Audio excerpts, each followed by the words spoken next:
everybody, welcome to Raising Vibrations and welcome to the Saturn series, Saturn through the houses. And today we're going to be doing Saturn in Aquarius, and this is a fantastic placement to actually have it, to be honest, when it comes to the way that the world is moving in today's age. But before I share information on that, I do think it's important just to get a good understanding of what actually Saturn through in the birth chart represents.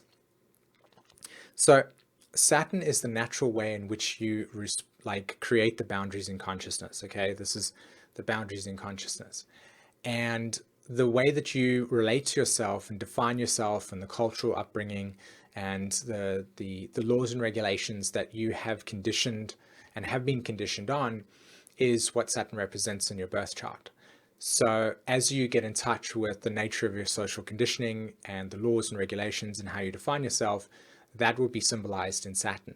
Okay, so if you have Saturn in Aquarius, what's naturally manifesting for yourself here is your evolutionary cycle, your sense of how do you create your boundaries in consciousness, how they are manifested, is through individuality. Okay, you're learning how to get into touch with this lifetime of creating a world in which you see yourself in relationship to other people, but understand what type of individuality you're using to connect with different types of groups. So the more you understand yourself as this person that is trying to figure themselves out in terms of groups, the more you can be active in embodying your Saturn.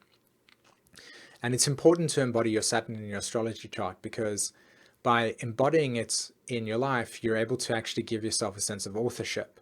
So the way that you are able to be more authoritative in yourself with Saturn in 11th house is by throwing off all the definitions.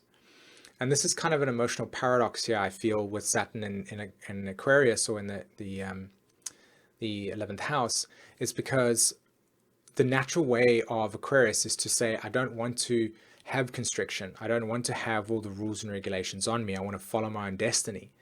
And yet, at the same time, Saturn saying, I want to define myself this way. So the emotional paradox is, I want to be free, but I also feel the need for solidifying my reality. So the way that you would naturally create the sense of balance with this archetype is to get in touch with what is my personal freedom, and where do my boundaries exist regarding my freedom. How do I get in touch with what groups represent inspiration to me?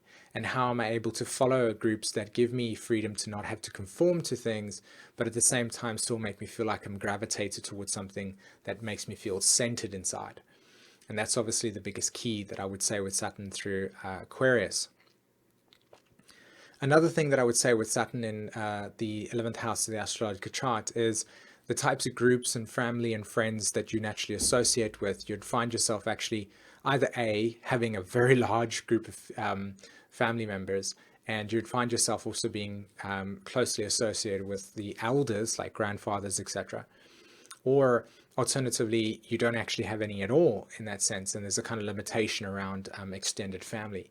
Either way, one of those two situations will be playing out, and it's kind of something that's generic in a certain way, but the ultimate realization or awareness around this placement is more along the lines of what role do they play in your lives, and how are they influencing you, or the absence of it. Okay, fantastic. I really hope that you enjoyed this video, and take care. Bye.